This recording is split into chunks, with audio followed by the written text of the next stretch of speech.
वासनानुदयोऽभोग्ये वैराग्यस्य तदावधि अहं भावादया भावो बोधस्य परमावधि लीनवृत्तेनोपद्ये मर्यादा परते स्मृता स्थितप्रज्ञो यतीशाय यः सदा नश्नुते ब्रह्मण्येव विलीनात्मा निर्विकारो विनिष्क्रियः ब्रह्मात्मनुशोधितयो रितभावागवादिनी निर्विकल्पचिन्मात्रा वृत्ति प्रज्ञिति कथ्यते सा सर्वदा भवेद्यस्य स जीवन्मुक्तयिष्यते देहेन्द्रियम् अहं भाव इदं भावस्तदन्यते यद्यतो भवतः क्वापि स जीवन्मुक्तयिष्यते। भोगने लायक पदार्थ के ऊपर वासना जागृत न हो तब वैराग्य की अवधि जान लेनी और अहम भाव का उदय न हो तब ज्ञान की परम अवधि समझना। इस प्रकार लय को प्राप्त हुई वृत्तियां फिर से उत्पन्न न हो वह उपरति की अवधि है। ऐसा स्थिर प्रज्ञ यति सदा आनंद को पाता है जिसका मन ब्रह्म में ही लीन हुआ हो वो निर्विकार और निष्क्रिय होता है। ब्रह्म और आत्मा जीव शोधा हुआ और दोनों के एकत्व में लीन हुई वृत्ति विकल्प रहित और मात्र चैतन्य रूप बनती है तब वे प्रज्ञा कहलाती है। ये प्रज्ञा में जिसमें सर्वदा होती है वो जीवन मुक्त कहलाता है। देह तथा इंद्रियों पर जिसको अहम भाव न हो और इनके सिवा अन्य पदार्थों पर यह मेरा है ऐसा भाव जिसको न हो वो जीवन मुक्त कहलाता है। भोगने लायक पदार्थ पर वासना जागृत न हो तब समझना वैराग्य की अवधि और अहम भाव का उदय न हो तब समझना ज्ञान की परम अवस्था।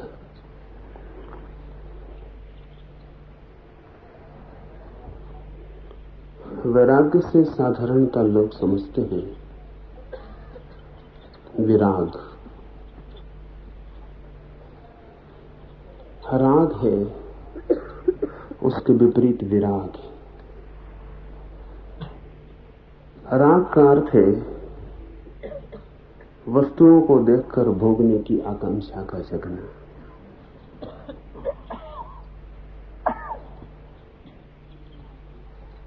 सौंदर्य दिखाई पड़े, स्वादिष्ट वस्तु दिखाई पड़े, सुखद परिस्थिति दिखाई पड़े तो उसे भोग लेने का, उसमें डूबने का, लीन होने का जो मन पैदा होता है वह है राग। राग का अर्थ है जुड़ जाने की इच्छा। अपने को खोकर किसी वस्तु में डूब जाने की इच्छा। अपने से बाहर कोई सुख दिखाई पड़े तो अपने को सुख में डुबा देने की आकांक्षा राग है। विराग का अर्थ है कोई वस्तु दिखाई पड़े भोगने योग्य तो उससे विकर्षण का पैदा हो जाना, उससे दूर हटने का मन पैदा हो जाना, उसकी तरफ पीठ कर लेने की इच्छा हो जाए। आकर्षण है राग, विकर्षण है विराग। भाषा की दृष्टि से जिसकी तरफ जाने का मन हो वो है राग और जिससे दूर हटने का मन हो वो है विराग।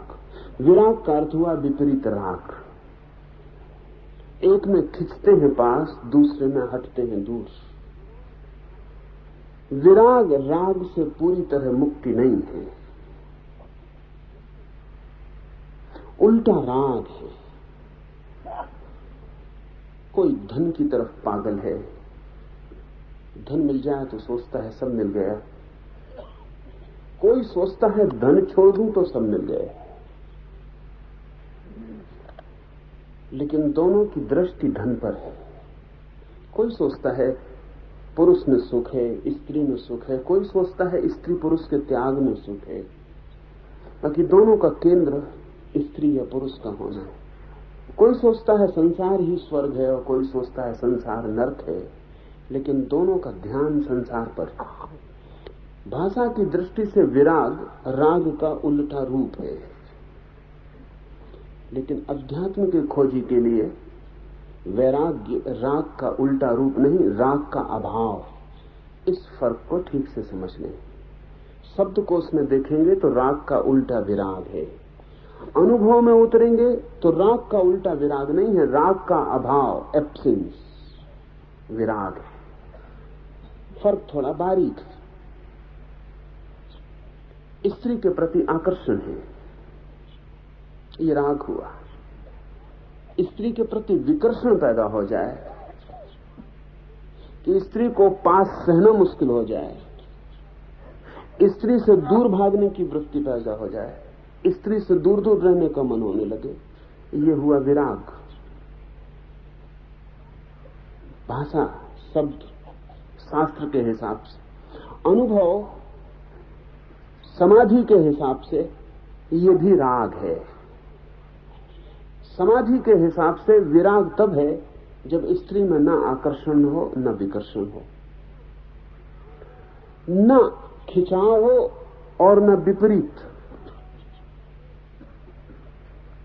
स्त्री का होना और न होना बराबर हो जाए, पुरुष का होना न होना बराबर हो जाए, गरीबी और समृद्धि बराबर हो जाए, चुनाव न रहे, अपना कोई आग्रह न रहे कि ये मिलेगा तो स्वर्ग, ये छूटेगा तो स्वर्ग। बाहर के मिलने और छूटने से कोई संबंध ही न रह जाए सुख का, सुख अपना ही हो जाए। बाहर कोई मिले न मिले, ये दोनों बातें गौण, ये दोनों बातें व्यर्थ हो जाएं, तब वैराग्य। वैराग्य का अर्थ ये हुआ कि हमारी दृष्टि ही पर जानी बंद हो जाए, न अनुकूल न प्रतिकूल, न आकर्षण में न विकर्षण में, दूसरे से पूरा छुटकारा वैराग्य। दूसरे से दो तरह के बंधन हो सकते हैं। मित्र मिलता है तो सुख होता है, शत्रु मिलता है तो दुख होता है। शत्रु छूट जाता है तो सुख होता है, मित्र छूट जाता है तो दुख होता है। बुद्ध ने कहा है, बड़ा गहरा मजाक किया है, बुद्ध ने कहा है कि शत्रु भी सुख देते हैं, मित्र भी दुख देते हैं। मित्र जब छूटते हैं तब दुख देते हैं, शत्रु जब मिलते हैं तब दुख देते हैं।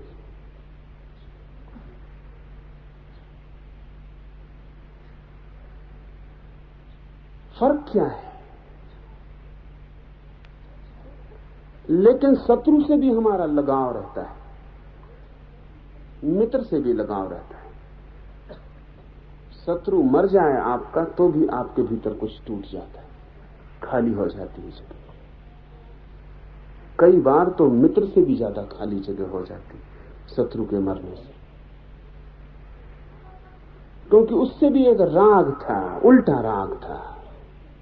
उसके होने से भी आप जुड़े थे, मित्र से भी जुड़े हैं, शत्रु से भी जुड़े हैं। तो जिन चीजों से आपका विरोध हो गया है उनसे भी संबंध है। वैराग्य का अर्थ है संबंध ही ना रहा, असंग हो गए, असंबंधित हो गए। तो वैराग्य की परम अवधि की परिभाषा की है इस सूत्र ने कि भोगने लायक पदार्थ के ऊपर वासना जागृत न हो। भाषा में, शब्द में जो विराग का अर्थ है, उसका अर्थ है भोगने लायक पदार्थ को छोड़ के चले जाना। वैराग्य का अर्थ है भोगने लायक पदार्थ हो, मौजूद हो, निकट हो, तो भी उसके भोगने की आकांक्षा न जगने। भोग भी रहे हो तो भी भोग की आकांक्षा न जगने। जनक रह रहे हैं अपने महल में, सब कुछ वहां है, भोगने योग्य, लेकिन भोगने की वासना नहीं। आप जंगल भाग जाएं, कुछ भी नहीं है भोगने योग्य वहां, लेकिन भोगने की वासना सपने बनेगी, वृत्तियां उठाएगी, मन दौड़ दौड़ के वहां जाएगा जहां भोगने योग्य पदार्थ होंगे। तो भोगने योग्य पदार्थ की उपस्थिति या गैर उपस्थिति का सवाल नहीं, वासना का सवाल है। और ये बड़े मजे की बात है कि जहां पदार्थ ना हो वहां वासना ज्यादा प्रखर रूप से मालूम पड़ती, जहां पदार्थ हो वहां उतनी प्रखर मालूम नहीं पड़ती। अभाव में और भी ज्यादा खटक पैदा हो जाती। ये सूत्र कहता है कि जो आदमी सब छोड़ के चला आया हो, सब छोड़ दिया हो उसने, ये भी वैराग्य की परम अवधि नहीं है, ये भी वैराग्य का चरम रूप नहीं है। क्योंकि हो सकता है राग भीतर रहा हो, यह भी हो सकता है कि छोड़ के भागना राग का ही एक अंग रहा हो। तो परम परिभाषा क्या होगी? सब भोगने योग्य मौजूद हो और भीतर भोगने की वासना ना हो। कौन तय करेगा? ये व्यक्ति को स्वयं ही निर्णय करना है, दूसरों के निर्णय की बात नहीं। आप अपने निर्णायक हैं। भीतर वासना न जगती हो, भोगने योग्य पदार्थ मौजूद हो और भीतर कोई वासना न दौड़ती हो, पक्ष में या विपक्ष में, इधर या उधर, मन भागता ही न हो, आप डमाडोल न होते हो, आप वैसे ही हो जैसे बाहर कुछ भी नहीं है। पदार्थ हो बाहर और भीतर प्रतिबिंब किसी तरह का रस या विरस पैदा न करता हो, तो वैराग्य की अवधि।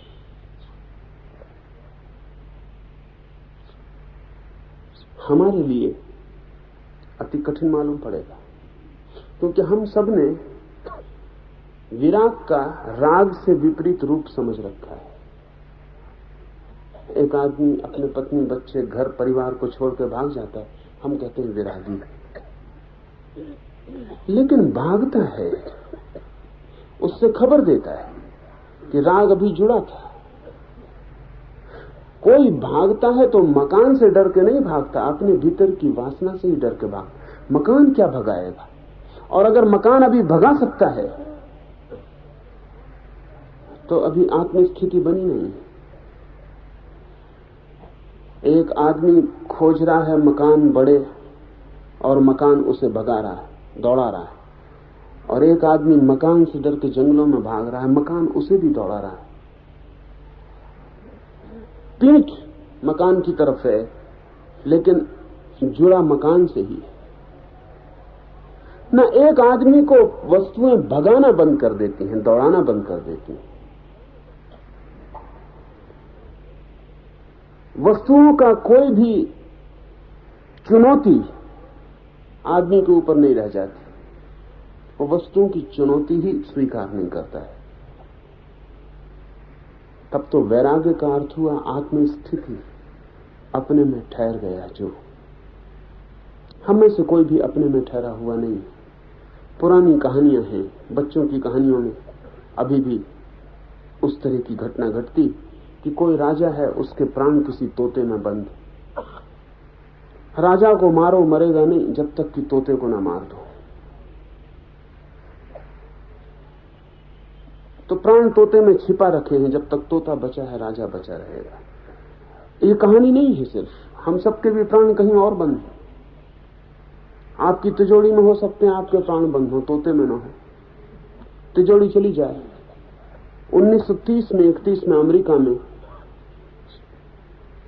वॉल स्ट्रीट के अमेरिका के बड़े बड़े करोड़पतियों में से कई ने आत्महत्या कर ली एकदम से,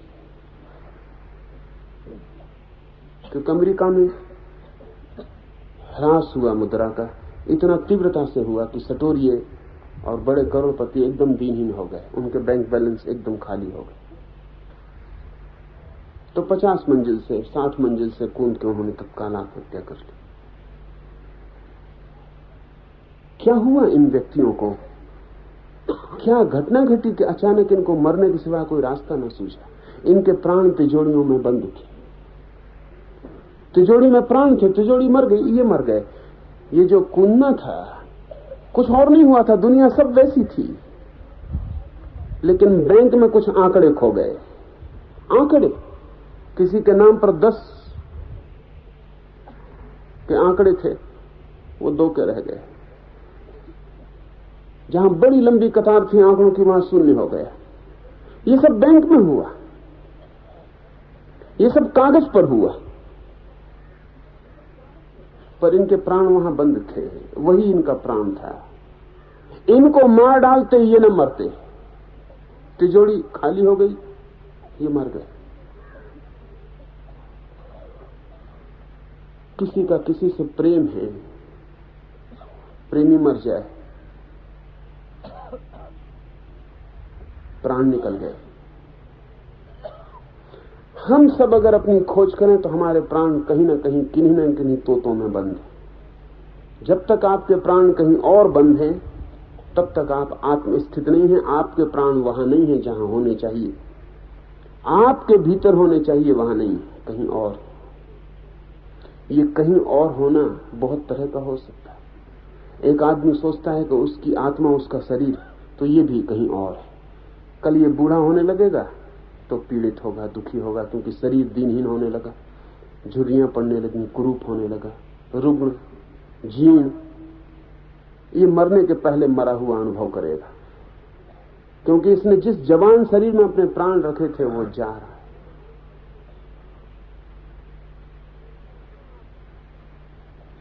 कहां आप अपने प्राण रख लिए, इसमें भेद हो सकता है, लेकिन कहीं आपके प्राण हैं बाहर, तो आप राग में जी रहे हैं। राग का मतलब है आत्मा अपनी जगह नहीं, कहीं और है। फिर इसके उल्टे भी आप भाग सकते हैं, लेकिन आत्मा कहीं और है। आत्मा अपने भीतर है, मैं अपने में ठहरा हुआ हूं। कोई चीज खींचती नहीं और मेरे भीतर किसी तरह के तरंगें पैदा नहीं करती। वैराग्य की यही परिभाषा है। इसलिए वैराग्य आनंद का द्वार है, क्योंकि जो अपने में ठहर गया उसे दुखी करने का कोई उपाय नहीं। और ध्यान रहे, वो कहानियां बच्चों की ठीक कहती हैं। जो अपने में ठहर गया, जिसके प्राण अपने में आ गए, उसे मारने का भी कोई उपाय नहीं। प्राण नहीं मरते कभी भी, तोते मर जाते हैं। जहां जहां रखते हैं वो चीजें खिसक जाती हैं, वो मर जाते हैं। इसलिए खुद आदमी अपने को मरा हुआ अनुभव करता है। आत्मा तो अमृत है, लेकिन हम उसे मृत वस्तुओं के साथ जोड़ देते हैं। वो मृत वस्तुएं आज नहीं कल बिखरेंगी, वो उनका स्वभाव है। जब वो बिखरेंगी तब ये भ्रम पैदा होगा कि मैं भी मर गया।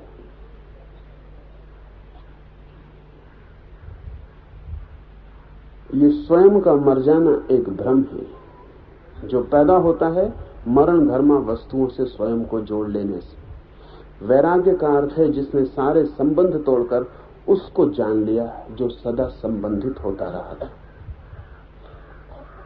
भोगने लायक पदार्थ के ऊपर वासना जागृत न हो, विपरीत वासना जागृत हो नहीं, वासना ही जागृत न हो किसी भी अर्थ की, तब वैराग्य की अवधि जान लेना। ये खुद के लिए सूत्र दिया जा रहा है, इससे दूसरे की जांच करने मत जाना। हम सब बहुत होशियार हैं, हमें परिभाषाएं मिल जाएं तो हम दूसरे की जांच करने जाते हैं। अच्छा तो फलां आदमी वैरागी है या नहीं। आपका कोई प्रयोजन नहीं, दूसरे से आपका कोई लेना देना नहीं। राग में होगा तो दुख भोगेगा, विराग में होगा तो आनंद भोगेगा, आपका कोई भी संबंध नहीं। लेकिन हम इतने कुशल हैं स्वयं के साथ धोखा करने में कि अगर हमारे हाथ में कोई परिभाषा, कोई कसौटी लगे तो हम दूसरों को कसने निकल जाते हैं, खुद को कसने की फिक्र नहीं करते। अपने को कसना, ये सूत्र आपके लिए है। ये सूत्र किसी और पर चिंतन करने के लिए नहीं कि महावीर विरागी हैं या नहीं, कि कृष्ण विरागी हैं या नहीं, होंगे या न होंगे, कुछ भी लेना देना नहीं। ये उनकी अपनी बात है। होंगे विरागी तो आनंद पाएंगे, नहीं होंगे तो दुख पाएंगे। आप कहीं बीच में आते नहीं। मेरे पास लोग आते, वो कहते हैं कैसे पता चले कि कोई आदमी वस्तुतः ज्ञान को उपलब्ध हो गया। जरूरत क्या है कि कोई आदमी वस्तुतः ज्ञान को उपलब्ध हो गया, इसका आपको पता चले। आप हुए हैं कि नहीं, इतना पता चलता रहे काफी है। दूसरा हो भी गया हो तो उसके होने से आप नहीं हो जाते, दूसरा ना भी हुआ हो तो उसके न होने से आपको कोई बाधा नहीं पड़ती। लेकिन क्यों हम ऐसा सोचते हैं, उसके कारण हम पक्का कर लेना चाहते हैं कि कोई वैराग्य को उपलब्ध नहीं हुआ, उससे हमको राहत मिलती, फिर कोई हर्ज नहीं। हम भी ना हुए तो कोई हर्ज नहीं, कोई उपलब्ध नहीं हुआ, इससे मन को सांत्वना मिलती है।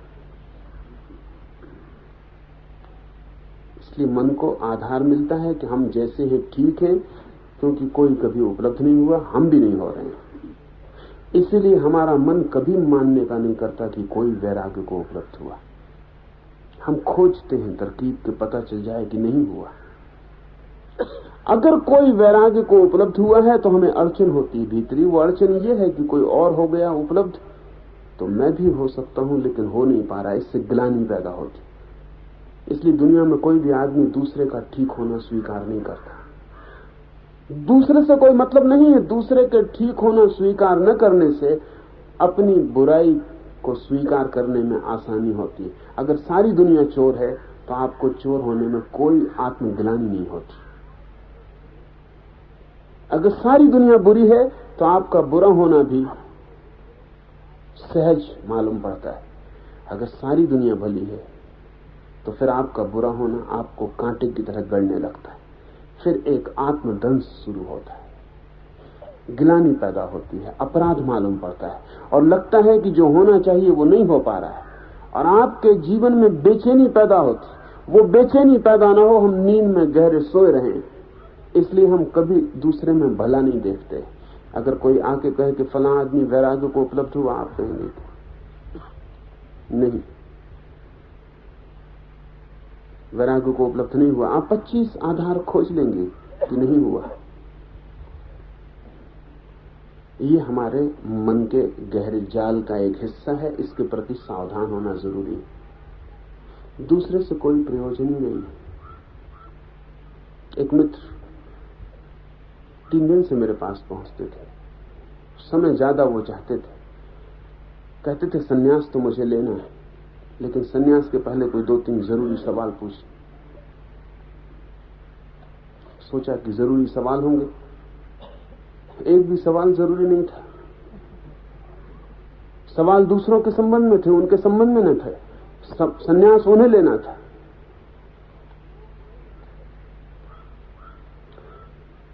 सवाल दूसरे के संबंध में थे कि क्या कृष्ण वस्तुतः ज्ञान को उपलब्ध हुए।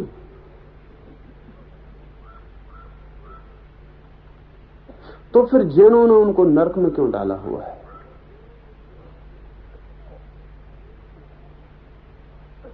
जैनों ने कृष्ण को नरक में डाला हुआ है अपने शास्त्रों में, क्योंकि जैनों की अपनी व्याख्या और परिभाषा है वैराग्य की, उसमें कृष्ण नहीं आते। छोड़ के जाना चाहिए सब, वो उनकी परिभाषा है। और कृष्ण तो कुछ छोड़ के गए नहीं, इसलिए अड़चन है। कृष्ण की परिभाषा यही है कि अगर छोड़ के ही भागते हो तो अभी विरागी नहीं हुए। इसलिए हिंदुओं ने अपने शास्त्रों में महावीर का उल्लेख भी नहीं किया है। कोई उल्लेख करने योग्य बात नहीं मानी। कम से कम जैनियों ने थोड़ा प्रेम दर्शाया है कृष्ण के प्रति, नरक में डाला है। हिंदुओं ने उल्लेख ही नहीं किया महावीर का, बात ही करने लायक नहीं समझी। नरक में भी डाला तो थोड़ी फिक्र तो ली है। न कृष्ण को एकदम छोड़ नहीं सके, कुछ ना कुछ वक्तव्य कृष्ण के लिए कोई ना कोई जगह बनानी पड़ी, नरक ही सही, लेकिन महावीर के लिए हिंदुओं ने नरक में तक नहीं डाला, बात ही छोड़ दी। क्योंकि अगर कृष्ण की परिभाषा को कोई पकड़ के चले तो अड़चन हो जाती। लेकिन ध्यान रहे, सब परिभाषाएं आपके लिए, साधक के लिए हैं, ताकि वो अपने भीतर खोजबीन करता रहे, एक निकस हाथ में रहे, कसौटी तौलता रहे। और हम सब होशियार हैं, उस कसौटी पर हम दूसरों को कसने जाते हैं। दूसरों से कोई लेना देना नहीं। कृष्ण नरक में होंगे तो वो समझे, इससे किसी को क्या लेना देना। आप कोई कृष्ण की जगह नरक में पड़ने को तैयार होने को हो नहीं सकते कि हम जगह लिए लेते हैं आपकी, आप मोक्ष चले जाओ। और कृष्ण मोक्ष में होंगे तो आपका मोक्ष निर्मित नहीं होता है। आपके अतिरिक्त आपकी सारी चिंतना दूसरे के संबंध में व्यर्थ है। एक दूसरे मित्र आए थे पूछने की, अगर आपको कृष्णमूर्ति को मिलने की व्यवस्था की जाए तो क्या आप मिलने को राजी? अब ये मेरे और कृष्णमूर्ति के बीच की बात है, इसमें इन मित्र को क्या प्रयोजन हो सकता है? फिर उन्होंने पूछा हुआ था कि अगर आप दोनों का मिलना हो तो नमस्कार कौन पहले करेगा? अब ये भी मेरे और कृष्णमूर्ति के बीच का मामला है।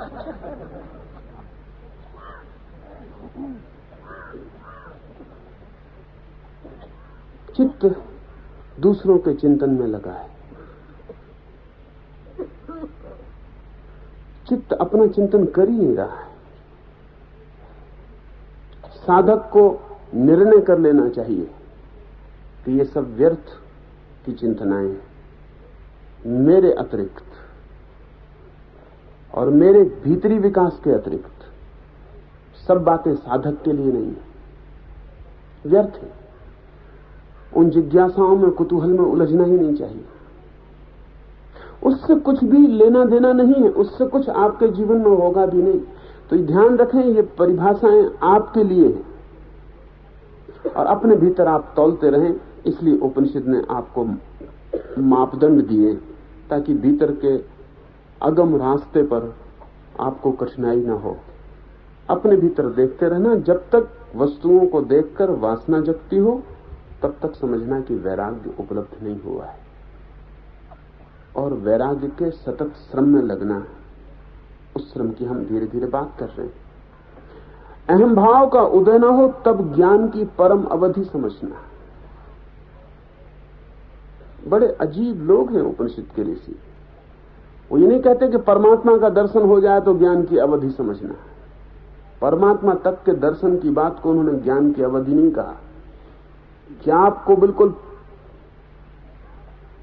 सब आपके चक्र खुल जाएं और कुंडलिनी जागृत हो जाए और सहस्त्र दल कमल खिल जाए तो ज्ञान की परम अवधि समझना नहीं। क्या आप सातों स्वर्ग चढ़ जाएं और न मालूम कितने हिसाब जारी हैं कि सारे 14 खंडों की यात्रा पूरी हो जाए और सच खंड में प्रवेश हो जाए, तो भी उपनिषद कहते हैं कि इस सब से कोई मतलब नहीं। कसौटी की बात एक है कि अहम भाव का उदय ना हो। कुंडलनी से भी अहम भाव का उदय होता है। साधक को लगता है कि हमारी कुंडलनी जागृत हो गई, अब हम कोई साधारण आदमी नहीं। किसी को लगता है कि हमारा आज्ञा चक्र जग गया, ज्योति के दर्शन होने लगे, हम कोई साधारण आदमी नहीं। किसी को लगता है कि हृदय में नील मणि प्रकट हो गई, नीली ज्योति दिखाई पड़ने लगी, अब हम मुक्त हो गए, अब हमारे लिए कोई संसार नहीं। ध्यान रहे, जिस चीज से भी मैं निर्मित होता हो वो अज्ञान का ही हिस्सा है, चाहे नाम आप कुछ भी देते चले जाएं। उपनिषद कहते हैं अहम भाव जब तक पैदा हो, कारण कोई भी हो, जब तक ऐसा लगे कि मैं कुछ हो गया, तब तक जानना कि अभी ज्ञान पका नहीं। अभिज्ञान में फूल नहीं खिले, अभिज्ञान का विस्फोट नहीं हुआ। एक ही सूत्र दिया है कि अहम भाव पैदा न हो। तो यह भी हो सकता है कि दुकान पे बैठा हुआ आदमी न जिसकी कुंडलनी जगी हो और न जिसने नील ज्योति देखी हो और न सचखंडों की यात्रा की हो, कुछ भी न किया हो, सीधा दुकान पर बैठकर अपना काम कर रहा हो, लेकिन अहम भाव न जगता हो, तो वो भी ज्ञान की परम अवधि को पहुंच गया। और बड़ा योगी हो और हिमालय के ऊंचे शिखर पर खड़ा हो, और जितना हिमालय का ऊंचा शिखर हो उतनी भीतर अहंकार का भी शिखर हो, और सोचता हो कि मैं पहुंच गया और कोई नहीं पहुंचा, सोचता हो मैंने पा लिया और किसी ने नहीं पाया, तो समझना कि अभी ज्ञान की घटना नहीं घटी। एक ही कसौटी है कि ऐसी घड़ी आ जाए भीतर कि कोई भी चीज अहम भाव को निर्मित न करती हो, कुछ भी होता रहे, खुद परमात्मा सामने आके खड़ा हो जाए तो भी ये भाव पैदा न हो कि अहो भाग्य मेरे, पा लिया परमात्मा को भी, ये परमात्मा सामने खड़े, दर्शन हो रहा है। मैं की वृत्ति निर्मित न हो तो ज्ञान की परम अवधि समझना, इसको भी भीतर खोजते रहना, नहीं तो हर चीज से अकड़ आनी शुरू हो जाती है। हर चीज से मन बड़ा कुशल है और हर चीज में से अहम भाव को निकाल लेता है। इतना कुशल है कि विनम्रता तक में से अहम भाव को निकाल लेता है। कि एक आदमी कहने लगता है कि मुझसे ज्यादा विनम्र और कोई भी नहीं।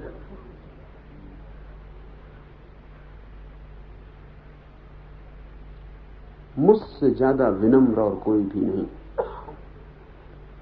मगर वो मुझसे ज्यादा कोई भी नहीं। वो कुछ भी हो, चाहे धन हो, चाहे यश हो, चाहे पद हो, चाहे ज्ञान हो, चाहे मुक्ति हो, चाहे विनम्रता हो, मुझसे ज्यादा कोई भी नहीं। वो जो मैं है निर्मित होता चला जा रहा है।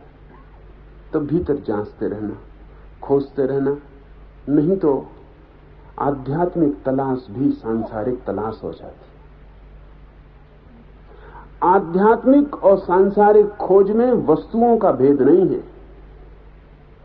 आध्यात्मिक और सांसारिक खोज में अहंकार का भेद है। एक आदमी संसार में धन के ढेर लगा लेता तो अहंकार मजबूत होता है। एक दूसरा आदमी सारे धन का त्याग कर देता है और त्याग से अहंकार को मजबूत कर लेता है। दोनों की यात्रा सांसारिक है। आध्यात्मिक यात्रा तो शुरू होती है अहंकार के विसर्जन से। एक ही त्याग है करने जैसा, और वो मैं का त्याग है। बाकी सब त्याग फिजूल है, क्योंकि उन त्याग से भी मैं भर लेता है। कल ही एक सज्जन मुझे मिलने आए थे। वो कहते हैं कि 14 साल से मैंने अन्न नहीं लिया, और उनकी अकड़ देखने लायक थी। अन्न लेने से भी इतनी अकड़ पैदा नहीं होती जितनी उनको अन्न न लेने से पैदा हो गई। तो ये अन्न का न लेना तो जहर हो गया। उनकी अकड़ ही और थी। 14 साल से अन्न नहीं लिया, होने ही वाली है। अब किस पे कृपा की है आपने अन्न नहीं लिया तो न ले। लेकिन इसको वो बताते फिर रहे कि 14 साल से अन्न नहीं लिया। अब यही अहंकार बन रहा है। अन्न से भी अहंकार इतना नहीं भरता, ये ना आनंद से भरा जा रहा है। मेरे पास लोग आते हैं, वो कहते हैं कि हम दूध ही ले रहे हैं वर्षों से, दूध उनके लिए जहर मालूम हो रहा है। वो जमीन पे नहीं चल रहे क्योंकि वो दूध ले रहे हैं। क्या फर्क कर रहे हैं आप? कौन सी बड़ी क्रांति हुई जा रही है कि दूध ले रहे हैं? मगर उसका कारण है क्योंकि उन्हें लगता है वो कुछ विशेष कर रहे हैं जो दूसरे नहीं कर रहे। बस जहां विशेष का ख्याल आया, अहंकार निर्मित होना शुरू हो जाता। फिर वो कोई भी विशेष हो, किसी भी कारण से आप विशिष्टता पैदा कर लें अपने लिए, तो अहंकार निर्मित होता है। तो साधक का क्या अर्थ हुआ? साधक का अर्थ हुआ कि अपने भीतर से विशेषता पैदा करना बंद करता जाए। धीरे धीरे ऐसा हो जाए कि नोबडी, कोई भी नहीं है। धीरे धीरे इतना सामान्य हो जाए भीतर कि ये भाव ही पैदा ना हो कि मैं भी कुछ हूं, ना कुछ हो जाए। जिस दिन साधक ना कुछ हो जाता है, ज्ञान की परम अवधि आ जाती है। ज्ञान के संग्रह से नहीं, अहंकार के विसर्जन से। जानकारी के संग्रह से नहीं, मैं की मृत्यु से। इसी प्रकार लय को प्राप्त हुई वृत्तियां फिर से उत्पन्न न हो, वह उपरति की अवधि है। ऐसा स्थित प्रज्ञ यति सदा आनंद को पाता है। लय को प्राप्त हुई वृत्तियां फिर से उत्पन्न न हो। बहुत बार वृत्तियां लय हो जाती, बहुत बार, लेकिन वो लय होना वापस लौट आता है। एक दिन लगता है कि मन बिल्कुल शांत हो गया, दूसरे दिन फिर अशांत हो जाता है। एक दिन लगता है बड़ा आनंद है, दूसरे दिन फिर दुख में गिर जाता। मन के कुछ नियम है, वो समझने चाहिए। एक नियम तो मन का यह है कि वो सतत एक जैसा कभी नहीं रहता, परिवर्तन उसका स्वभाव है। तो जो शांति मिले और खो जाए, समझना कि वो आध्यात्मिक शांति नहीं है, मन की ही शांति थी। एक बात, जो आनंद मिले और खो जाए, समझना कि वो आध्यात्मिक आनंद न था, मन का ही आनंद था। जो भी बने और बिखर जाए, वो मन का है। जो आए और चला जाए, वो मन का है। जो आए और फिर कभी ना जाए, जो आए तो बस आ जाए और जाने का कोई उपाय न रहे। आप चेष्टा भी करें और उसे हटा ना पाए। ख्याल रखें फर्क। मन में शांति आ जाए तो आप लाख चेष्टा करें कि बनी रहे, बनी नहीं रहेगी, बदलेगी ही। और आत्मिक शांति आ जाए तो आप लाख चेष्टा करें उसे नष्ट करने का, तो भी आप नष्ट नहीं कर सकते, वो बनी ही रहेगी। मन में प्रयास से भी सातत्य नहीं रह सकता है, और आत्मा में प्रयास से भी सातत्य तोड़ा नहीं जा सकता। तो जो वृत्तियां उठनी बंद हो जाएं, जल्दी मत करना, ये मत सोच लेना कि पहुंच गए। प्रतीक्षा करना कि वो दोबारा तो नहीं उठती। अगर दोबारा उठती हैं तो समझना कि क्रम अभी मन के तल पर ही चल रहा है। और मन की शांति का क्या मूल्य है? वो तो आएगी और चली जाएगी और फिर अशांति आ जाएगी। मन में तो प्रतिपल विपरीत की तरफ गति होती रहती है। जब आप अशांत होते हैं तो मन शांति की तरफ गति करता है, और जब शांत होते हैं तो अशांति की तरफ गति करता है। मन द्वंद्व है, इसलिए विपरीत हमेशा मौजूद रहेगा और गति करता रहेगा। कैसे अनुभव करेंगे कि जो हो रहा है वो मन का है? अगर मन शांत हो तो एक बुनियादी ख्याल रखना, जब मन शांत हो, जब मन ही शांत हो और भीतर के तल पर शांति न पहुंची हो, तो शांत होते ही एक वासना पैदा हो जाएगी कि ये शांति बनी रहे, मिट ना जाए। अगर ये वासना पैदा हो तो समझना कि ये मन का मामला है, क्योंकि मिटने का डर मन में ही होता है। शांति आ जाए और ये डर ना आए कि मिट तो नहीं जाएगी, तो समझना कि ये मन की नहीं है।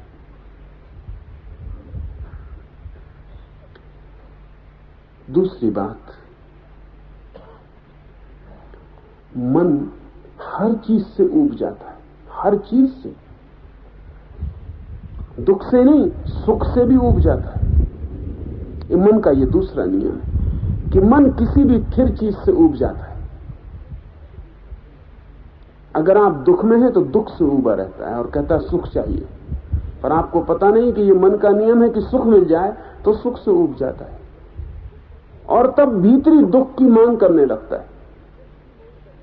ऐसा मैं निरंतर इतने लोगों पर प्रयोग चलते हैं तो देखता हूं कि उनको अगर सुख भी ठहर जाए थोड़े दिन तो वो बेचैन होने लगते हैं, अगर शांति भी थोड़े दिन ठहर जाए तो वो बेचैन होने लगते हैं, क्योंकि उससे भी ऊब पैदा होती। मन हर चीज से ऊब जाता है, मन सदा नए की मांग करता रहता है, नए की मांग से ही सब उपद्रव पैदा होता है।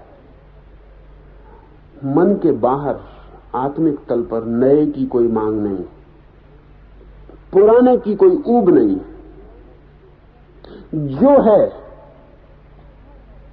उसमें इतनी लीनता है कि उसके अतिरिक्त किसी की कोई मांग नहीं। सूत्र कहता है कि लय को प्राप्त हुई वृत्तियां फिर से उत्पन्न न हो तो उपरति की अवधि है, तो समझना कि विश्राम मिला। वो फिर पैदा होती रहे तो समझना कि सब मन का ही जाल है। क्यों? इसको सोच रखने की जरूरत क्यों है? क्योंकि मन के साथ हमारा इतना गहरा संबंध है कि हम मन की ही शांति को अपनी शांति समझ लेते। उससे बड़ा कष्ट होता है क्योंकि वो खो जाती। क्या करें हम? साक्षी के सूत्र का प्रयोग करना उपयोगी है तो मन के बाहर जाने का रास्ता बनता है और परम उपरति उपलब्ध होती है। करते क्या है हम? जब मन अशांत होता है तो हम उससे हटना चाहते हैं, और जब मन शांत होता है तो हम उससे जुड़ना चाहते हैं। शांति को हम बचा रखना चाहते हैं, अशांति को हटाना चाहते हैं। जब मन दुखी होता है तो हम मन को फेंक देना चाहते हैं कि कैसे छुटकारा हो जाए मन से, और जब मन सुखी होता है तो हम उसका आलिंगन कर लेते हैं और उसको बचा लेना चाहते हैं।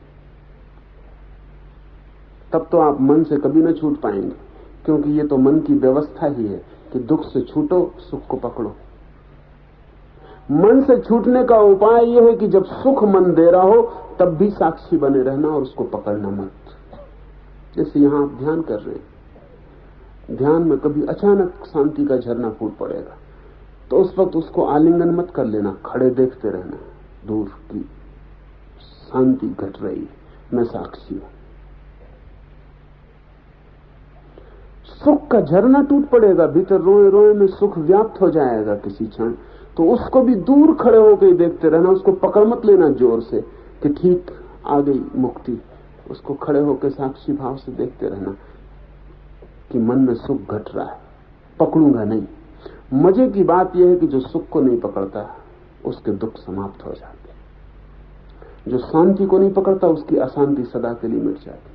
शांति को पकड़ने में ही अशांति का बीजारोपण है और सुख को पकड़ने में ही दुख का जन्म है। पकड़ना ही मत, पकड़ का नाम मन है, क्लिंगिंग, पकड़ का नाम मन है। कुछ ना पकड़ना, खुली मुट्ठी और आप मन के पार हट जाएंगे और उसमें प्रवेश हो जाएगा जहां से फिर वृत्तियां दोबारा जन्म नहीं पाती, परम लय हो जाता है। उस परम लय को कहा है उपरति विश्राम। ऐसा स्थित प्रज्ञ यति सदा आनंद को पाता है। स्थित प्रज्ञ बड़ा मीठा शब्द है। अर्थ है उसका जिसकी प्रज्ञा अपने में ठहर गई,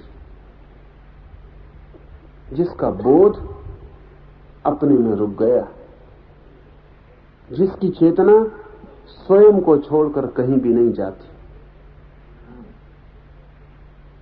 ठहर गई चेतना जिसकी। ऐसा यति, ऐसा साधक, ऐसा सन्यासी सदा आनंद को पाता रहता है। मन के तल पर है सुख और दुख, द्वंद्व, शांति अशांति द्वंद्व, अच्छा बुरा द्वंद्व, जन्म मृत्यु द्वंद्व। मन के पीछे हटते ही निर्द्वंद्व आनंद है। आनंद के विपरीत कोई शब्द नहीं है, वो द्वंद्व के बाहर है, और जो द्वंद्व के बाहर है ऐसा यति सदा आनंद को पाता रहता है।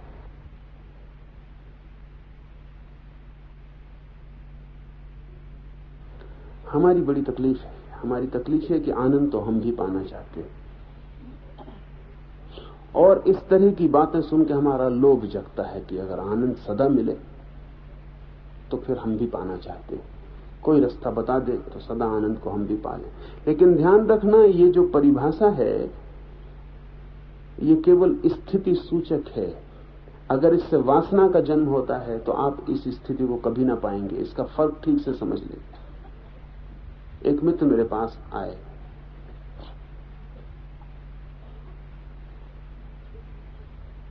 जल्दी से मुक्ति हो जाए, ध्यान लग जाए, समाधि आ जाए जल्दी से। तो मैंने उनको कहा कि जितनी जल्दी करिएगा उतनी देर हो जाएगी, क्योंकि जल्दी करने वाला मन शांत हो ही नहीं सकता। जल्दी ही तो अशांति है। और हम सब अनुभव करते हैं कि कभी कभी जल्दी में कैसी मुश्किल हो जाती, ट्रेन पकड़नी और जल्दी में। तो जो काम 2 मिनट में हो सकता था वो 5 मिनट लेता है। कोट के बटन उल्टे लग जाते, फिर खोलो फिर लगाओ।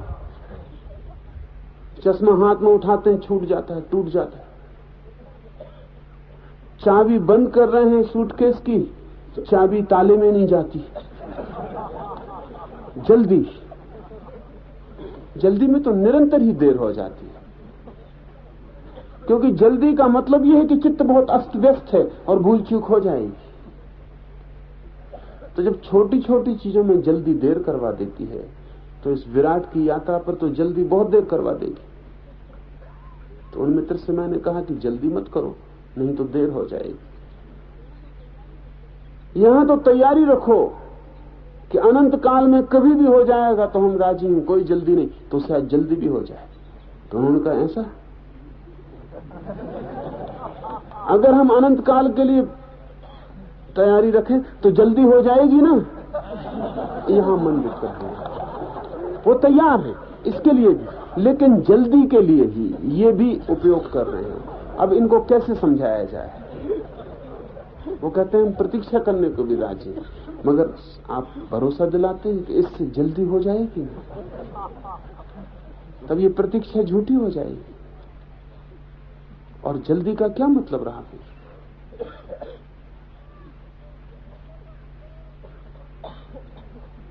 प्रतीक्षा अगर आप अनंत करेंगे तो जल्दी परिणाम, आप जल्दी की वासना नहीं बना सकते। इसको फर्क को समझ लें। अगर आप प्रतीक्षा करने को तैयार हैं तो जल्दी होगी, लेकिन वो प्रतीक्षा करने वाले चित्त का परिणाम है। अगर आप कहते हैं कि इसीलिए हम प्रतीक्षा करेंगे कि जल्दी हो जाए, तो आप प्रतीक्षा कर ही नहीं रहे और जल्दी कभी नहीं होगी। जल्दी की वासना से प्रतीक्षा कैसे निकल सकती है? यही तकलीफ रोज रोज की है। हम सबको लगता है कि आनंद तो हमें भी चाहिए, तो हम कैसे आनंद को पालें? कैसे आनंद को पालेने का जो विचार और वासना है वो तो बाधा है आनंद के लिए। आनंद परिणाम है, उसको आप वासना मत बनाएं, वो घटेगा। आप मौन चुपचाप यात्रा करते जाएं, वो घटेगा। इसलिए बड़ी कठिनाई घटती है, और वो ये कि इन सूत्रों को पढ़ के अनेक लोग वासनाग्रस्त हो जाते हैं आनंद की। न मालूम कितने लोग सदियों से इस तरह के सूत्रों को पढ़ के वासना से भर जाते हैं। और ये सूत्र जो है वासना मुक्ति के लिए, और नई वासना पकड़ लेती कि कैसे मिले आनंद, कैसे हो जाए स्थित प्रज्ञ, कैसे आ जाए उपरति, कैसे आ जाए वैराग्य।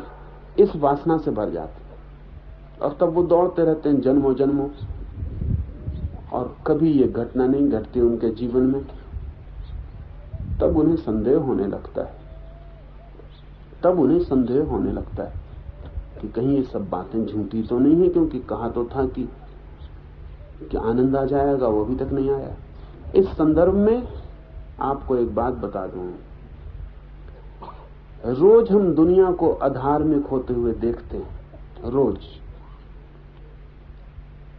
लोग ज्यादा से ज्यादा अधार्मिक होते चले जाते हैं, और उनकी निष्ठा धर्म पर कम होती चली जाती। कारण आपको पता है? कारण इस सूत्र में है। आप में से हर एक ने आनंद की, मोक्ष की, परमात्मा की कई जन्मों में वासना कर ली, और आनंद नहीं मिला, मोक्ष नहीं मिला, परमात्मा नहीं मिला। उसका जो परिणाम होना था वो हो गया है। वो परिणाम ये हुआ है कि अब आपको लगता है कि कोई मिलने वाली चीजें ही नहीं, आपकी वासना निष्फल चली गई। इन सूत्रों पर से भरोसा उठ गया है। 10,000 साल से ये सूत्र आदमी को पता है। इस 10,000 साल में सभी लोगों ने करीब करीब कोई बुद्ध के पास, कोई कृष्ण के पास, कोई क्राइस्ट के पास, कोई मोहम्मद के पास, सभी लोगों ने करीब करीब इस पृथ्वी पर ये आनंद की वासना कर ली, इसके लिए प्रयास कर लिए। कभी ध्यान किया, कभी योग किया, कभी तंत्र साधा, कभी मंत्र साधा, सब कर चुके हैं। जब मैं लोगों को उनके भीतरी तल पर देखता हूं तो मुझे ऐसा आदमी अब तक नहीं मिला जो किसी न किसी जन्म में कुछ न कुछ न कर चुका हो।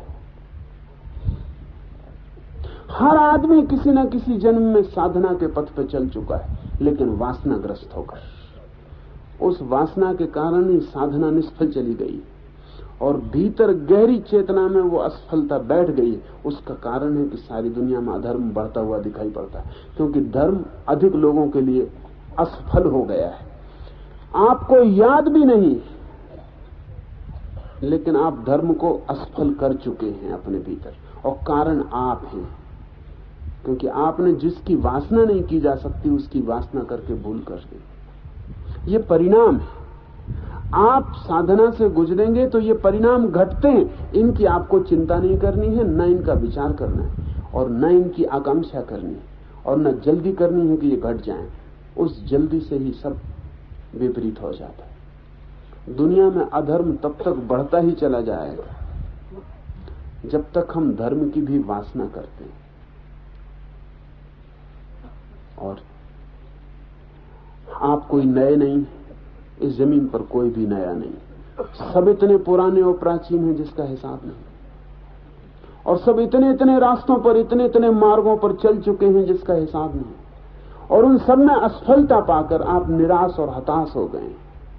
वो हताशा प्राणों में गहरे बैठ गई। उस हताशा को तोड़ना ही आज सबसे बड़ी कठिनाई की बात हो गई।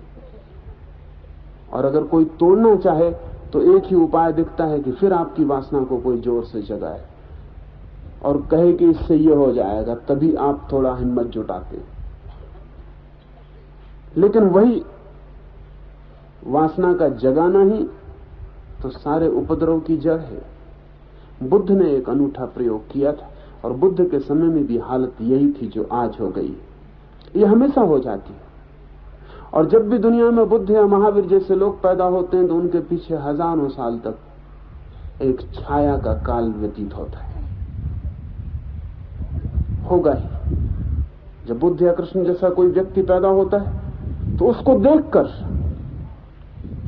उसके एहसास में, उसके संपर्क में, उसकी हवा में हजारों लोग वासना से भर जाते हैं धर्म की।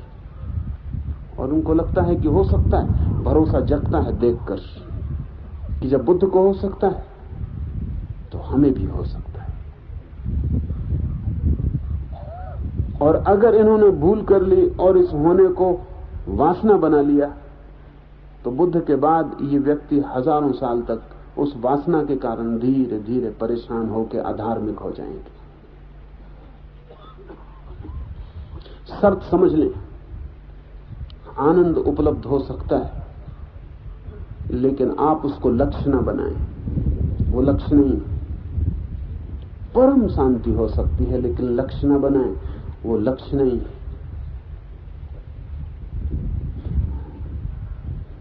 लक्ष्य तो बनाएं आप ज्ञान को, समझ को। लक्ष्य तो बनाएं आप ध्यान को। लक्ष्य तो बनाएं आप अपने भीतर स्थिरता को। लक्ष्य बनाएं रुक जाने को, अपने भीतर आ जाने को। परिणाम में आनंद चला आएगा, वो उसके पीछे आ ही जाता है। उल्टा ना करें, आनंद को लक्ष्य ना बनाएं। जिसने आनंद को लक्ष्य बनाया बस वो मुश्किल में पड़ गया। परिणाम परिणाम है, लक्ष्य नहीं। ऐसा समझे। सामान्य जीवन से कोई उदाहरण ले लें तो आसानी हो जाए। आप कोई खेल खेलते हैं, फुटबॉल खेलते हैं, हॉकी खेलते हैं, टेनिस खेलते हैं, कुछ भी खेलते हैं, कबड्डी खेलते हैं, कोई खेल खेलते हैं, बड़ा आनंद अनुभव होता है। किसी से आप कहें कि कबड्डी खेलता हूं, टेनिस खेलता हूं, बड़ा आनंद आता है। वो आदमी का आनंद तो हमें भी चाहिए। कल हम भी आके देखेंगे खेल के कि आनंद आता है कि नहीं। वो आदमी खेलने आए और सतत इस बात का ख्याल रखे कि आनंद आ रहा है कि नहीं।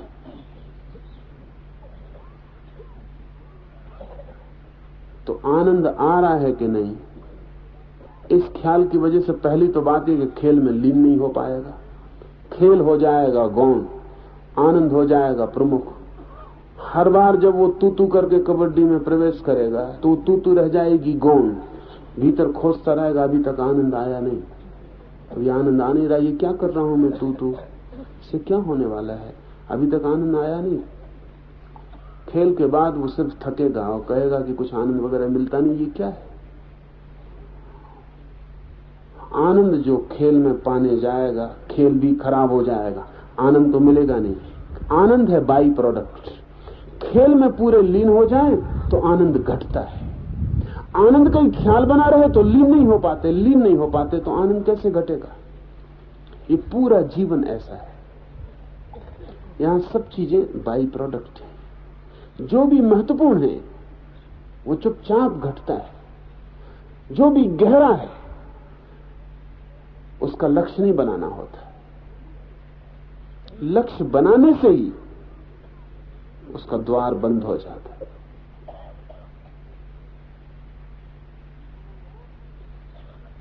अनायास घटता है आनंद, आकस्मिक घटता है आनंद। सचेत कोई बैठा रहे तो वो सचेत बैठने में ही इतना तनाव हो जाता है कि द्वार बंद हो जाते हैं, दीवार बन जाती तनाव की, और आनंद नहीं घटता है। इस सूत्र पर ख्याल रखना, ये सूत्र खतरनाक है। ये सूत्र सभी शास्त्रों में है, और जिन जिन ने उन शास्त्रों को पढ़ा है उनकी वासना जग गई और वो खोज में लगे हैं कि कैसे हथिया लें मोक्ष को। मोक्ष हथियाए नहीं जाते, लीन होकर मोक्ष मिलता है। कैसे पालें आनंद को, कैसे आनंद नहीं पाया जाता। कुछ करें जिसमें इतने डूब जाएं कि अपनी भी खबर ना रहे, आनंद की भी खबर ना रहे, और अचानक जाग कर पाया जाता है कि आनंद ही आनंद रह गया है। आप जो खोजते थे, जो खोज कर नहीं मिलता था, वो मिल गया है। बुद्ध के जीवन में बड़ी साफ बात है। बुद्ध 6 साल तक कोशिश करते रहे, अथक, मिल जाए मोक्ष, मिल जाए शांति, मिल जाए सत्य, नहीं मिला। सब गुरुओं के चरणों को टटोलाए, गुरु भी उनसे थक गए, क्योंकि वो आदमी तलाशी थे, पक्के थे, छत्री की जिद थी कि खोज के रहूंगा। छत्री का अहंकार था कि ऐसी क्या चीज हो सकती है जो हो और न मिले। असंभव नहीं मानता है छत्री, वही छत्री का अर्थ है। तो जिन जिन गुरुओं के पास गए वो भी उनसे मुसीबत में पड़ गए, क्योंकि गुरु जो भी कहते बुद्ध तत्काल करके दिखा देते। कितना ही कठिन हो, कितनी शीर्षासन करना पड़े, कितना धूप वर्षा में खड़ा रहना हो, कितना उपवास करना हो, जो भी कोई कहता पूरा करके बता देते और कुछ भी ना होता। गुरु भी थक गए, उन्होंने कहा हम भी क्या। गुरु साधारण शिष्य से नहीं थकता, क्योंकि साधारण शिष्य कभी मान के चलते ही नहीं। इसलिए कभी ऐसी नौबत नहीं आती कि गुरु को यह कहना पड़े अब हम क्या करें, जो हम कर सकते थे कर चुके। बुद्ध जैसा शिष्य मिले तो बहुत मुश्किल खड़ी हो जाती, क्योंकि बुद्ध जो भी गुरु कहता पूरा करते, उसमें गुरु भी भूल नहीं निकाल सकता था और कुछ होता नहीं। आखिर एक गुरु कहता है कि अब मैं जो कर सकता था, जो बता सकता था, मैंने बता दिया, इसके आगे मुझे भी पता नहीं, अब तुम कहीं और चले जाओ। सब गुरु उनसे ऊब गए और वो जिद्दी पक्के थे। 6 वर्ष तक जिसने जो कहा, सही गलत, संगत असंगत, सब उन्होंने पूरा किया और बड़ी निष्ठा से पूरा किया। एक भी गुरु ये नहीं कह सका कि तुम पूरा नहीं कर रहे इसलिए नहीं हो रहा है। तो गुरु इतना पूरा कर रहे थे कि गुरुओं ने तक उनसे क्षमा मांगी कि जब तुम्हें हो जाए कुछ और ज्यादा हमको भी खबर करना, क्योंकि जो भी हम जानते थे वो पूरा बता दिया। कुछ भी नहीं हो रहा। ऐसा नहीं था कि जो बताया था उससे उन गुरुओं को नहीं हुआ था, उससे उनको हुआ था। क्रिया बराबर बुद्ध भी वही कर रहे थे जो गुरु ने की थी और पाया था। तो गुरु भी मुश्किल में था कि यही क्रिया पूरी कर रहे हो, मुझसे भी ज्यादा पूरी कर रहे हो, इतनी निष्ठा से मैंने भी कभी नहीं किया था, फिर क्यों नहीं हो रहा? पर कारण था, उस गुरु को हुआ होगा क्योंकि उसने क्रिया की थी बिना किसी लक्ष्य के ख्याल के। बुद्ध को लक्ष्य प्रगाढ़ था, कर रहे थे वो, लेकिन नजर लक्ष्य पे थी कि कब सत्य, कब आनंद, कब मोक्ष मिले। तो क्रिया पूरी कर देते थे, लेकिन वो जो लक्ष्य था वो बाधा बन रहा था। आखिर बुद्ध भी थक गए। 6 वर्ष के बाद एक दिन उन्होंने सब छोड़ दिया। संसार तो पहले ही छोड़ चुके थे, फिर सन्यास भी छोड़ दिया। भोग तो पहले ही छोड़ चुके थे, ये 6 साल योग में बर्बाद किए थे, फिर योग भी छोड़ दिया। और एक रात उन्होंने तय कर लिया कि अब कुछ भी नहीं करना, अब खोजना ही नहीं। समझ लिया कि कुछ है नहीं मिलने वाला। तनाव पर पहुंच गए थे आखिरी खोज के। श्रम प्रयास चरम हो गया था, छोड़ दिया। उस रात वृक्ष के नीचे सो गए। वो पहली रात थी अनेक अनेक जन्मों में जब बुद्ध ऐसे सोए कि सुबह करने को कुछ भी बाकी नहीं था। कुछ था ही नहीं बाकी करने को। राज्य छोड़ चुके थे, घर छोड़ चुके थे, संसार की सारी आयोजना छोड़ चुके थे। दूसरी योजना पकड़ी थी, वो भी व्यर्थ हो गई थी। अब कोई हाथ में था ही नहीं काम। सुबह कल उठे तो ठीक, न उठे तो ठीक, जन्म रहे तो बराबर, मृत्यु हो जाए तो बराबर। अब कोई अंतर ना था। कल सुबह करने को कुछ बचा ही नहीं था। कल का कोई मतलब ही नहीं था।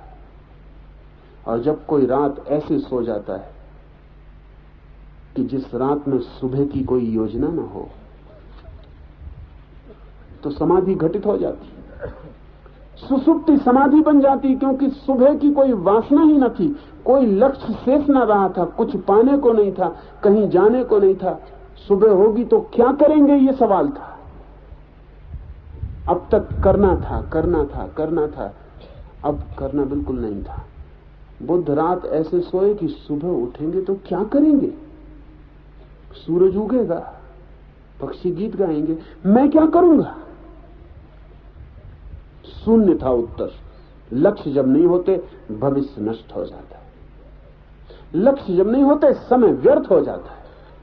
लक्ष्य जब नहीं होते योजनाएं टूट जाती हैं, मन की यात्रा बंद हो जाती है। क्योंकि मन की यात्रा के लिए योजना चाहिए, मन की यात्रा के लिए लक्ष्य चाहिए, मन की यात्रा के लिए कुछ पाने का बिंदु चाहिए, मन की यात्रा के लिए भविष्य चाहिए, समय चाहिए। सब नष्ट हो गया। बुद्ध उस रात सो गए जैसे कोई आदमी जिंदा जी मर गया हो। जीते थे, मौत घट गई। सुबह 5 बजे आंख खुली तो बुद्ध ने कहा है मैंने आंख नहीं खोली। क्या करेंगे आंख खोल के? न कुछ देखने को बचा, न कुछ सुनने को बचा, न कुछ पाने को बचा। क्या करेंगे आंख खोल के? इसलिए बुद्ध ने कहा मैंने आंख नहीं खोली, आंख खोली। थक गई बंद रहते रहते, रात भर बंद थी, विश्राम पूरा हो गया, पलक खुल गई। शून्य था भीतर। जब भविष्य नहीं होता भीतर शून्य हो जाता। उस शून्य में बुद्ध ने रात का आखिरी तारा डूबता हुआ देखा।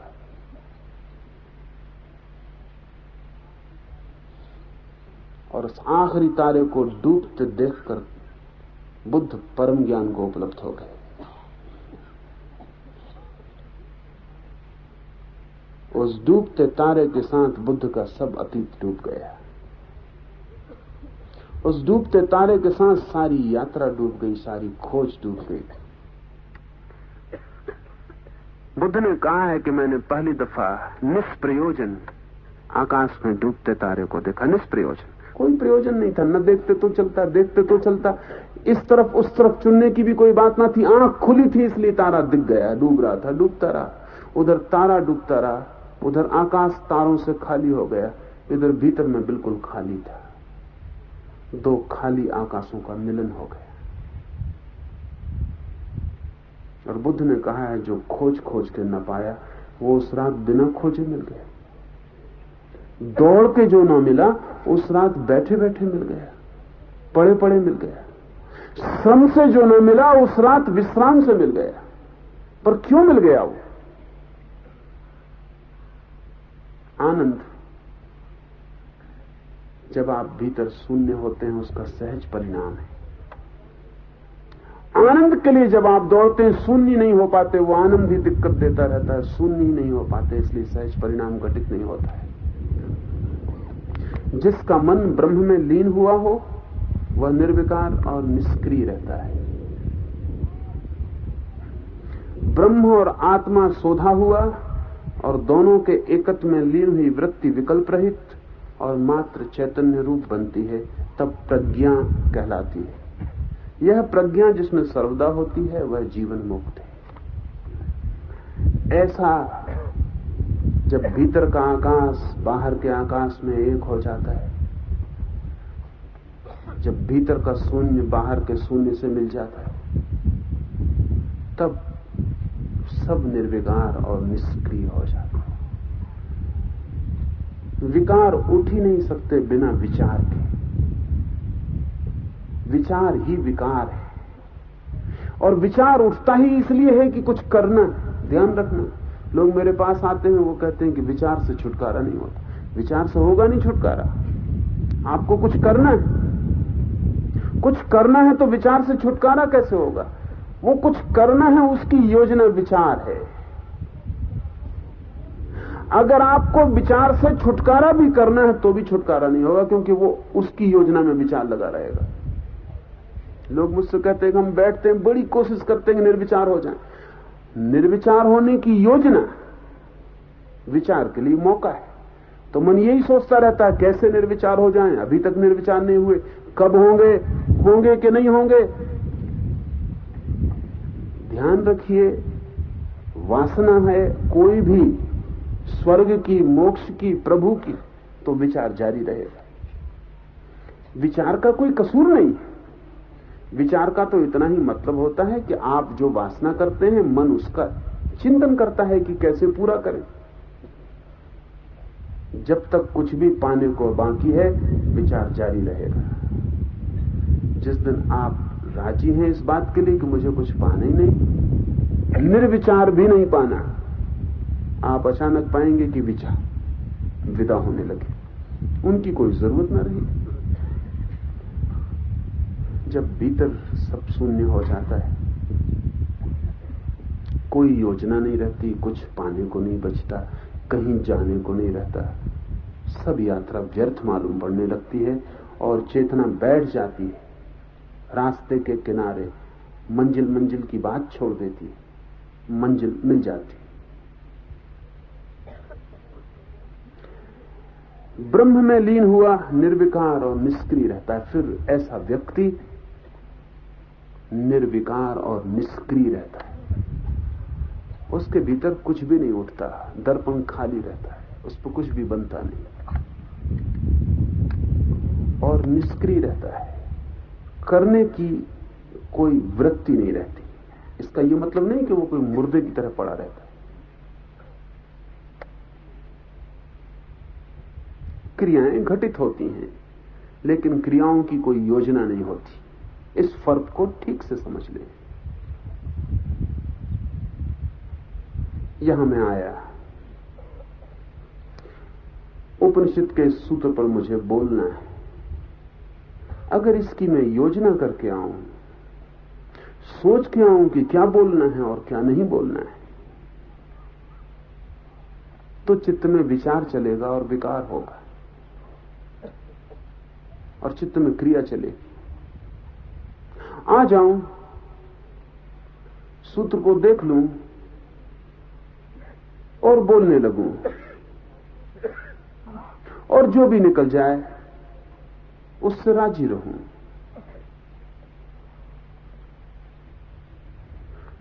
तो ये क्रिया नहीं। फिर बोल के चला जाऊं, फिर रास्ते में यह ख्याल आए कि जो बोला वो ठीक नहीं था, अच्छा होता कि ये बोल देता, या वो बोल देता है, अच्छा होता कि ये छोड़ देता, तो विकार है। बोल के चला जाऊं और जैसे बोलना बंद हो जाए, भीतर उस बोलने के संबंध में कुछ और न रह जाए, कोई धारा न चले, तो निर्विकार है।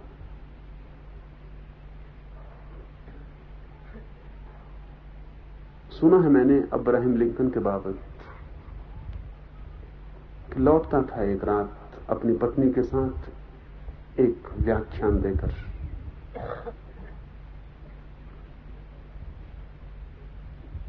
घर लौटा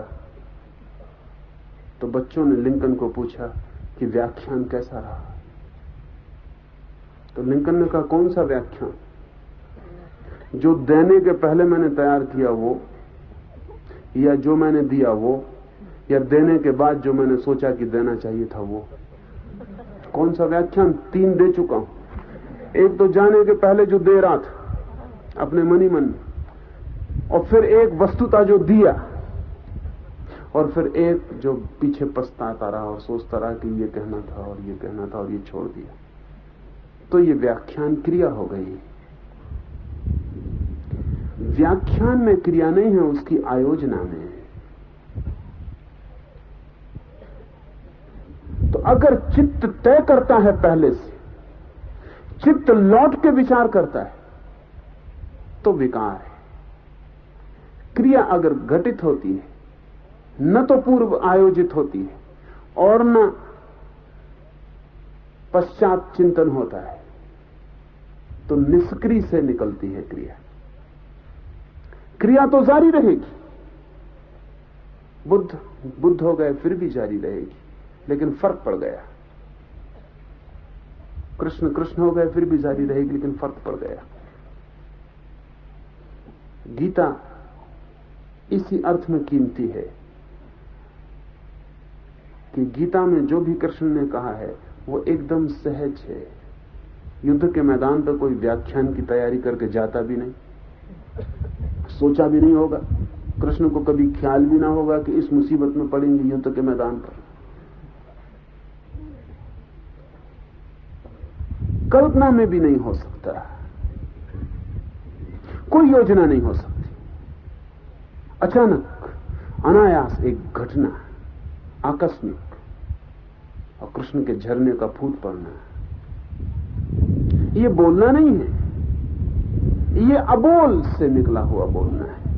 ये क्रिया नहीं है, ये निष्क्रिय से जन्मी हुई क्रिया है। इसलिए गीता इतनी कीमती हो गई, इतनी आकस्मिक थी, इसलिए इतनी कीमती हो गई। दुनिया में बहुत शास्त्र हैं, लेकिन गीता जैसी आकस्मिक परिस्थिति किसी शास्त्र की नहीं है। युद्ध का मैदान है, शंख बज चुके हैं, योद्धा तैयार हैं मरने मारने को। वहां ब्रह्मचर्या, कहीं कोई संगति नहीं बैठती। गीता किसी आश्रम में, किसी गुरुकुल में दी गई होती, समझ में आती थी। चूंकि इतनी सहज है, इसलिए इतनी गहरी भारतीय मन में उतर गई। निष्क्रिय से निकली है, बिना आयोजना के निकली है। इसलिए हमने उसे भगवत गीता कहा है। उसे हमने कहा प्रभु का गीत। उसमें कोई योजना आदमी की नहीं है, उसमें कृष्ण आदमी जैसे व्यवहार ही नहीं कर रहे हैं। गहरी भगवत्ता से निकला हुआ संदेश है। तो जब सारी क्रियाएं भीतर की निष्क्रियता से जन्मती हों और विचार भी निर्विचार से आता हो और शब्द भी मौन में जन्म लेता हो, ऐसा व्यक्ति जीवन मुक्त कहलाता है। एक तो भारत में 2 तरह की मुक्ति की धारणा है। एक तो मुक्त है जीवन मुक्त, जो जीते जी मुक्त है, और एक है मुक्त जो मृत्यु के साथ मुक्त होता है। ये दोनों घटनाएं घटती हैं। एक व्यक्ति जीवन भर खोज करता है, खोज करता है, खोज करता है। जैसे मैंने बुद्ध का कहा, खोज करते हैं, करते हैं, करते हैं और थक जाते हैं एक दिन खोज से और घटना घट जाती है। ऐसा कभी कभी ऐसा होता है कि आदमी जीवन भर खोज करता है, 6 साल नहीं, जीवन भर, और थकता नहीं और खोजता जाता है, खोजता जाता है। और जब मौत आती है तभी उसे अनुभव होता है कि सब खोज व्यर्थ गई, कुछ पाया नहीं। और मौत के क्षण में सारी खोज शिथिल हो जाती है। मरने के पहले अगर सारी खोज शिथिल हो जाए और सारी योजना बंद हो जाए और भविष्य ना रहे, तो जो बुद्ध को घटना घटी बोधि वृक्ष के नीचे, वो मृत्यु के वृक्ष के नीचे घट जाती। तब मृत्यु और मुक्ति एक साथ घटित हो जाती, क्योंकि मृत्यु बहुत रिलैक्स कर सकती है अगर खोज व्यर्थ हो गई हो। अगर आपको यह अनुभव आ गया हो पक्का कि सब खोजना बेकार है, कहीं कुछ मिला नहीं, न संसार में कुछ पाया, न साधना में कुछ पाया, कुछ भी नहीं पाया, अगर ये बिल्कुल साफ हो जाए और मन में कोई मन न रह जाए आगे के लिए कि अब आगे भी जीवन चाहिए कुछ पाने को, ये भी भावना रह जाए कि अभी न मरूं, 2 दिन बच जाऊं तो कुछ कर लूं, मौत आती राजी हो जाए, अगर सब व्यर्थ हो गया तो आदमी मौत के लिए राजी हो जाता है। जैसे बुद्ध उस सांझ सो गए, सुबह क्या करेंगे ये भी सवाल ना रहा। ऐसे ही अगर कोई मरते क्षण में मर जाए बिना ये सोचे कि अब मर गए, कुछ काम अधूरे रह गए, कुछ करने को पूरा था वो पूरा नहीं हुआ, 2 दिन बच जाते तो कुछ पूरा कर लेते, ऐसा कोई भाव ना हो, मृत्यु सहज उतर आए जैसे सांझ उतर आती और आदमी सो जाता, तो मृत्यु भी मुक्ति बन जाती। ऐसे व्यक्ति को मुक्त कहा है। लेकिन यह घटना कभी जीवन के बीच में भी घटती है और आदमी मुक्ति के बाद भी बच जाता है। बचना अलग कारणों पर निर्भर है। जब आप पैदा होते हैं तो शरीर एक सीमित जीवन लेके पैदा होता है, 70 साल चलेगा, 80 साल चलेगा, लेकिन अगर 40 साल की उम्र में वो घटना घट जाए तो वो जो 40 साल बच गए हैं वो शरीर तो पूरा करेगा। आप तो मर गए 40 साल में, लेकिन शरीर तो 80 साल में मरेगा। आप तो खत्म हो गए 40 साल में, लेकिन शरीर 40 साल और चलेगा। वो उसकी अपनी योजना है, उसके अपने अणुओं का अपना व्यवस्था है। वो जन्म के साथ 80 साल चलने की क्षमता लेके पैदा हुआ, वो 80 साल चलेगा। तो बुद्ध मर गए, महावीर मर गए 40 साल में, और 40 साल शरीर और चला। भीतर तो चलना बंद हो गया, लेकिन शरीर चलता रहा। ऐसे जैसे कि आपके हाथ पे घड़ी बंधी है, आपने उसमें चाबी भर दी, वो 7 दिन चलने वाली, और आप जंगल में भटक गए और गिर गए और मर गए। आप मर गए और घड़ी चलती रही, क्योंकि घड़ी में 7 दिन की चाबी थी। आपके मरने से कोई फर्क नहीं पड़ता, घड़ी चलती रही और टिक टिक करती रही। आपका शरीर तो एक यंत्र है। आप अगर परम ज्ञान को उपलब्ध हो जाएं तो आज ही मर गए, लेकिन शरीर टिक टिक करता रहेगा। 40 साल तक वो जो शरीर टिक टिक करता रहेगा और भीतर की चेतना ऐसे हो गई जैसे नहीं है। ऐसी अवस्था को जीवन मुक्त कहा है। ब्रह्म और आत्मा सोधा हुआ और दोनों के एकत्व में लीन हुई वृत्ति विकल्प रहित और मात्र चैतन्य रूप बनती है, तब प्रज्ञा कहलाती है। जब बुद्धि किसी और के संबंध में नहीं सोचती, सोचती ही नहीं, असोच हो जाती है। जब विचार गिर जाते हैं और केवल विचारना की शक्ति भीतर रह जाती है, जब बुद्धि किसी विषय के साथ नहीं जुड़ती, शुद्ध, जैसे कि कोई दिया जल रहा हो और दिए से कोई चीज प्रकाशित ना होती हो, बस अकेला शून्य में दिया जल रहा हो, ऐसी जब चेतना हो जाती तो उसके लिए भारतीय शब्द है प्रज्ञा। तब आप वास्तविक ज्ञान की ज्योति को उपलब्ध हुए, और जिसमें ऐसी प्रज्ञा सदा जलती रहती है वो जीवन मुक्त है। देह तथा इंद्रियों पर जिसको अहम भाव न हो और इनके सिवाय अन्य पदार्थों पर यह मेरा है ऐसा भाव ना हो, वह जीवन मुक्त कहलाता है। ये भाव तो गिर ही जाएंगे। मेरा, मैं, ये तो कब के गिर गए। अहंकार के गिरने के साथ ही तो ज्ञान हुआ। अब उसे कुछ मेरा, कुछ मैं से जुड़ा हुआ नहीं मालूम होता। ऐसा चैतन्य ये भी नहीं कहता कि मैं आत्मा हूं। मैं की कहीं भी कोई वृत्ति नहीं जोड़ता, होना ही शेष रह जाता है। हम कहते हैं मैं हूं, ऐसा व्यक्ति कहता है हूं,